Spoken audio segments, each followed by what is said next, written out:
9 pesan untuk diri gue di usia 18 tahun. Halo guys, balik lagi di sini. Di video kali ini gue mau bahas advice untuk diri gue di usia 18-an. Yang pertama, tentukan apa game yang mau kamu mainkan dan bagaimana cara menangnya. Contoh, misalkan di sekolah. Mungkin gamenya adalah gimana caranya dapat nilai bagus, gimana caranya dapat ranking. Tapi beda cerita kalau misalkan kamu udah kuliah. Mungkin kamu udah gak gitu peduli sama dapat nilai bagus. Jadi ketika kamu udah nentuin mau main di game yang mana, pastiin kamu ngelakuin itu secara sadar, bukan karena sekedar bereaksi. Seringkali kita tuh banding-bandingin diri kita sama orang lain di sosmed.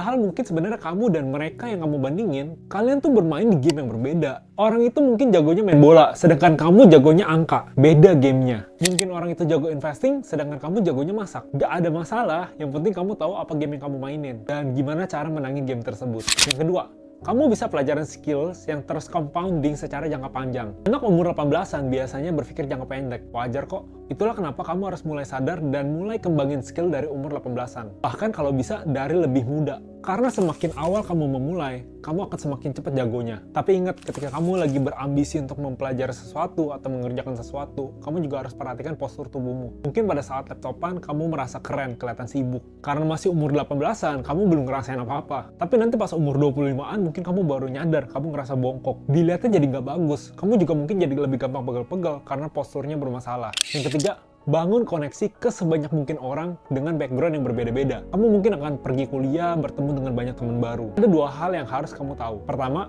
biasanya di awal mahasiswa itu akan ngerasa anxiety, panik ketika bertemu banyak orang baru. Tapi tenang aja, itu wajar kok. Yang kedua, setiap grup biasanya membutuhkan sosok untuk menghubungkan mereka atau seseorang untuk mencairkan suasana. Nah, di sini kamu mungkin bisa jadi orang yang proaktif. Misalkan kamu bikin grup WA-nya, kamu yang invite-invitein semua. Kamu juga bisa ikut aktif organisasi kampus. Kamu mungkin bisa jadi ketua kelompok atau bahkan ketua kelas. Pada umumnya, setiap grup itu butuh seseorang untuk ambil kendali. Dan pesan dari gue buat kamu yang sedang aktif ikut organisasi kampus, kalau bisa ikut organisasinya itu jangan itu-itu aja. Kamu harus perluas koneksimu. Coba ikut organisasi yang di luar kampus juga. Ya mungkin anggotanya terdiri dari beberapa jenjang umur. Misalkan kamu mau belajar tentang keuangan, kamu bisa ikut panitia di acara yang bahas tentang keuangan. Nanti kamu pasti bisa dapat koneksi spesifik di industri keuangan. Yang keempat, beli Bitcoin dan jangan pernah dijual. Yang kelima, belajar konsisten. Akan lebih baik kalau kamu tuh belajarnya sedikit, sebentar, kamu kerjanya sebentar, tapi dilakuin setiap hari gitu, secara rutin, secara konsisten. Daripada kamu cuman belajarnya sehari, tapi belajarnya lama banget gitu. Kita pakai contoh misalkan nge-gym deh ya. Kalau kamu nge-gymnya cuma sekali, tapi berjam-jam, tot kamu nggak akan kebentuk. Tapi kalau kamu setiap hari konsisten, walaupun nge-gymnya mungkin cuma sebentar, tot kamu pasti bakal kebentuk nantinya. Sama halnya dengan skill lain yang kamu mau pelajarin. Misalnya public speaking, mau belajar bikin konten, jadi content creator, mau belajar jualan, apapun itu, lakukan dengan konsisten. Yang keenam, stop khawatirin apa kata orang. Karena sebenarnya mereka tuh nggak peduli. Biasanya ketika kita pergi ke event, kita akan mikirin, apa ya kata orang nantinya? Orang bakal ngeliat diri kita tuh kayak gimana ya? Kamu ngerasa orang lain tuh ngejudge kamu dan terlalu peduli sama apa yang kamu lakuin. Realitanya, enggak. Setiap orang itu punya anxiety-nya masing-masing. Setiap orang punya masalah sendiri. Dan mungkin sekitar 30% orang yang kamu temui itu punya masalah mental health sendiri yang nggak diceritakan ke siapa-siapa. Jadi, jangan terlalu overthinking, takut dijudge oleh orang lain. Karena realitanya itu enggak. So, you do you, berhenti khawatir yang berlebihan. Ketujuh, kapanpun kamu ngerasa sedang kesulitan, coba tanya ini ke diri kamu. Apa bener ini sesulit itu?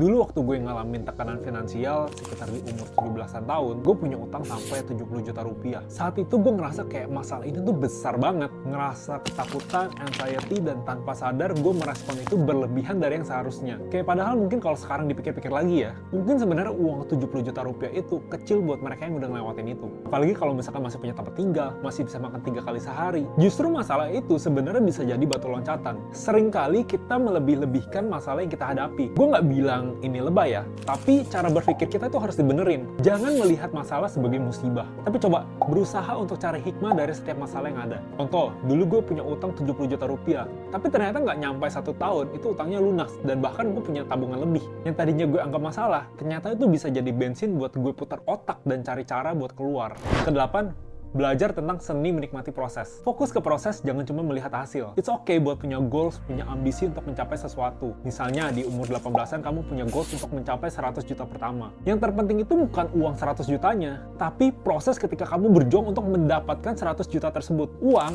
bisa hilang, tapi pengalamanmu akan selalu ada di sini. Terakhir, belajar investasi sedini mungkin. Investasilah di instrumen yang kamu mengerti. Entah itu stock market, kripto, atau misalkan kalau kamu nggak suka ambil resiko, kamu bisa coba belajar obligasi. Apapun instrumennya, yang penting kamu mengerti. Di sini nggak ada instrumen yang paling benar. Adanya cocok-cocokan sesuai dengan profil resiko masing-masing. Kalau kamu baru umur 18 tahun, mulailah dari sekarang. Kalau kamu baru umur 15 tahun, kamu juga bisa mulai dari sekarang. Nggak ada yang namanya terlalu muda. Semakin muda kamu, semakin besar compounding efeknya. Thank you udah nonton, semoga hidup kamu semakin maju. See you di next video.